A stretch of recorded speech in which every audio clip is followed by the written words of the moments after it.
baisse de la natalité en France. En 2024, elle a atteint un plus bas historique. Certains n'hésitent plus à parler aujourd'hui de baby crash. Depuis 10 ans, le nombre de naissances plonge. Depuis la Seconde Guerre mondiale, jamais le nombre de naissances n'a été aussi bas en France. Guerre, tensions géopolitiques, inquiétude environnementale, changement de mentalité, de nombreux facteurs expliquent cette chute de la natalité, mais pas seulement. La natalité baisse aussi parce que l'infertilité progresse. Un couple sur 6 en âge de procréer a des soucis pour faire son bébé. Soit 6 millions de personnes en France. On peut donc dire qu'il s'agit d'un problème de société majeur. Pourtant, le sujet reste assez peu abordé. Et je parle là d'une forme de tabou du siècle. Certains couples sont même prêts parfois à tout pour avoir un enfant.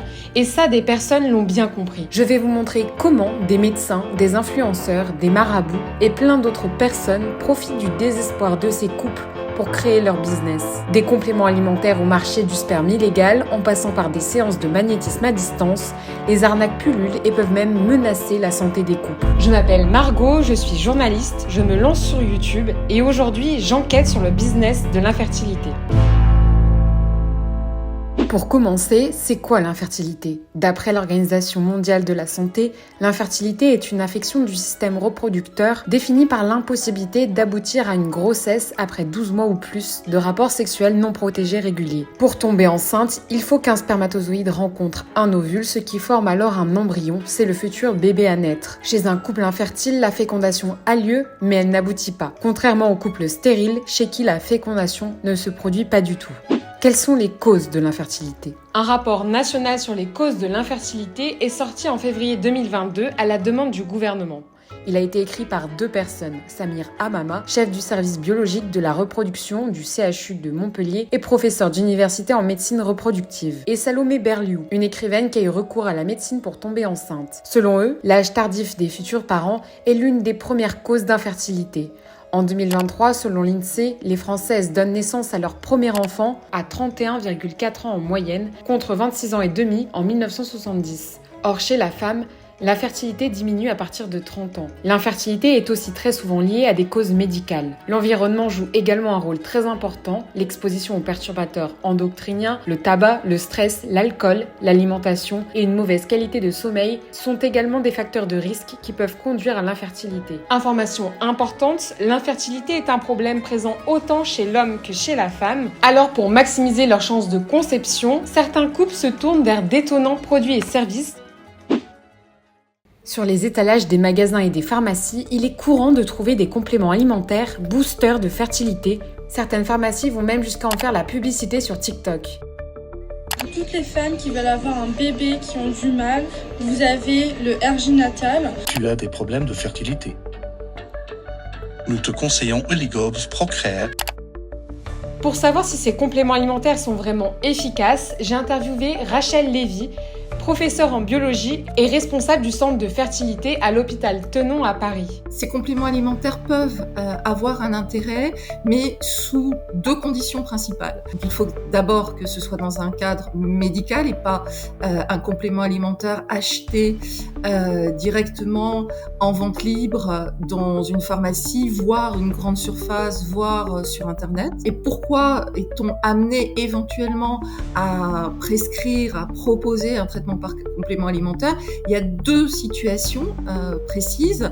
La première, c'est lorsqu'il existe un diagnostic avéré de carence nutritionnelle, par exemple en zinc, en sélénium, ou dans une des vitamines qui sont très impliquées dans la fabrication des spermatozoïdes et des ovocytes. Par exemple, la vitamine A, la vitamine D, la vitamine C, la vitamine E. La deuxième situation, ça peut être un déséquilibre du stress oxydant. Le stress oxydant n'a rien à voir avec le stress que l'on connaît, lié à l'angoisse ou l'anxiété. C'est une forme d'agression cellulaire qui va venir modifier, voire tuer les cellules de notre corps. Quand on prescrit des compléments alimentaires qui sont bien choisis dans leur composition, il peut y avoir un intérêt pour améliorer les nombres de spermatozoïdes ou de leur mobilité. Au niveau, par contre, des chances de concevoir, il n'y a pas d'études de haut niveau de preuve. En revanche, il peut y avoir des effets secondaires Donc c'est d'où l'importance, 1, de limiter dans le temps la consommation de ces compléments alimentaires, pas plus de 3 mois, et 2, l'importance de suivi médical, parce que certains de ces compléments alimentaires peuvent avoir des effets secondaires qui ne sont pas anodins. Il est donc fortement déconseillé de prendre des compléments alimentaires sans consulter de médecin, car leur prise n'est pas sans risque. Pourtant, de nombreuses influenceuses font la promotion de ces compléments sur les réseaux sociaux, encourageant l'automédication. Ce sont des femmes qui mettent en avant leur parcours pour avoir un enfant. Janvier 2021, j'arrête la contraception. Elles partagent leurs astuces pour tomber enceinte. Parmi ces publications se cachent parfois des partenariats avec des marques de produits pour aider à la fertilité ou des concours pour gagner des livres qui aideraient à concevoir. Mais la relation entre ces influenceuses et ces entreprises n'est pas toujours claire. Bonjour à tous, comme convenu, je vais être en direct avec le laboratoire. Cette influenceuse multiplie les lives et publications en partenariat avec une entreprise qui vend des compléments alimentaires boosters de fertilité sans toujours l'indiquer. Et ce n'est pas la seule. Bonjour à toutes, je suis ici en compagnie du docteur qui est le fondateur des laboratoires. Je suis gynécologue, spécialiste de la fertilité. Cet homme se présente comme gynécologue et fondateur d'un laboratoire fabriquant des compléments alimentaires. C'est quelqu'un qui a beaucoup d'expérience, surtout en matière de fertilité, parce que c'est un ancien chercheur à l'INSEE. Il multiplie les partenariats avec des influenceuses et présente les bienfaits des produits que son laboratoire fabrique. Si à grossesse, il faut poursuivre tétrafolique jusqu'à l'accouchement parce qu'il y a beaucoup d'autres risques au cours de la grossesse. Ajouter le produit qui permet une aide à la maturation, ce qu'on appelle maturovo. Voilà. Le syndrome des ovaires micropolykystiques qui est polykystis. Je me suis demandé si un médecin a le droit de faire la promotion de compléments alimentaires que son laboratoire fabrique en mettant en avant sa profession. Pour avoir la réponse à ma question, j'ai contacté Sébastien Canivet, docteur en droit et youtubeur.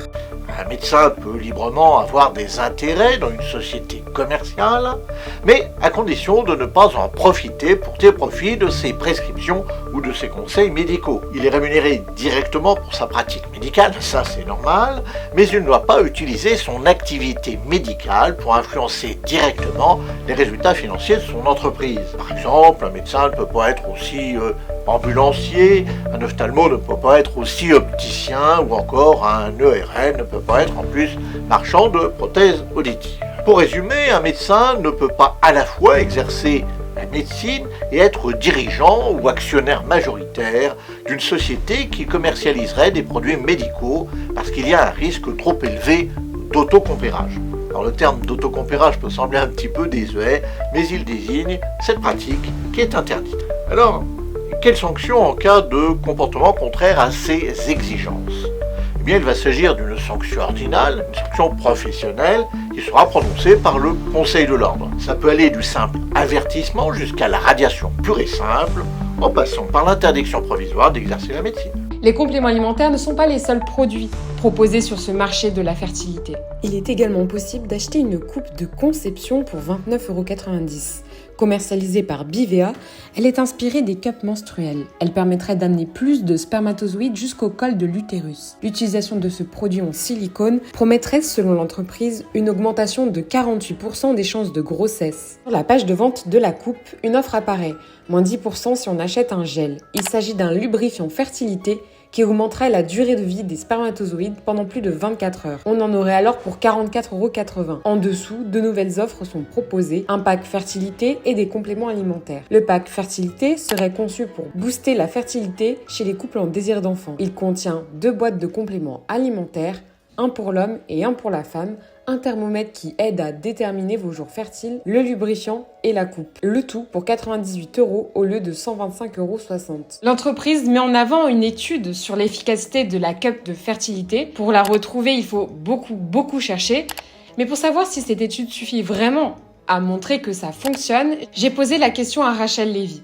Les publications scientifiques qui existent et qui sont très rares sur ces sujets, elles sont inférieures aux attendus en termes de qualité. La rigueur scientifique des résultats présentés ne sont pas vérifiés. par exemple la cape de fertilité dont vous parliez, difficile pour des professionnels de conseiller à nos patients d'avoir recours à ces procédés dont l'efficacité n'est absolument pas avérée. Sur TikTok, on trouve également la promotion de pierres qui aident à la fertilité. Tu es une femme et tu souhaites tomber enceinte, j'ai la pierre qu'il te faut. La cornaline est connue pour être la pierre de la fertilité. Une utilisatrice propose même en vente des bracelets fertilité à 25 €.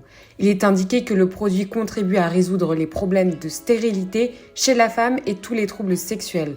Or, selon l'Ordre national des médecins, à l'heure actuelle, il n'existe aucune preuve scientifique sur le pouvoir des pierres.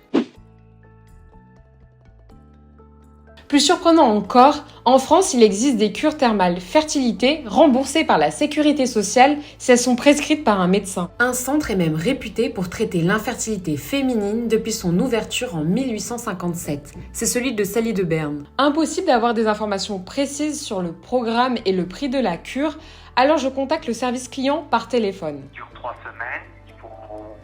Ce sont des soins à base de bains. Il y aura des bains avec des irrigations, des compresses.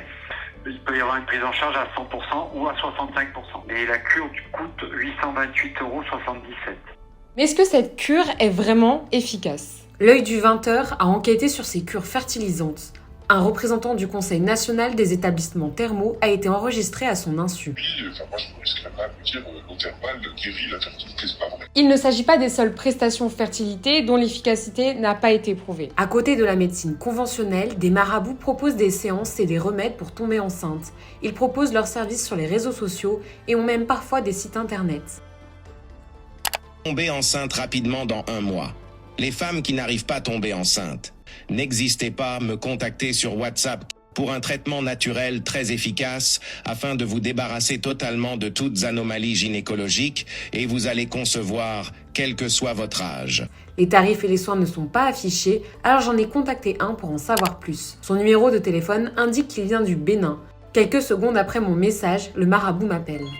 J'ai vu ton message, tu es intéressé de quoi ? J'aimerais tomber enceinte rapidement, j'ai des problèmes de fertilité. Tu veux l'enfant ? Oui. Tu as combien d'âge ? J'ai 28 ans.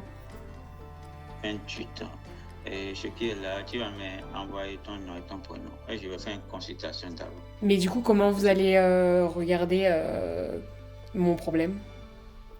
Je vais regarder ta vie d'abord. Je vais avoir ton nom et ton prénom. D'accord. Et le date de naissance aussi, là, tu peux m'envoyer ça. Ok. Je lui envoie de fausses informations. Après quelques minutes, il me rappelle.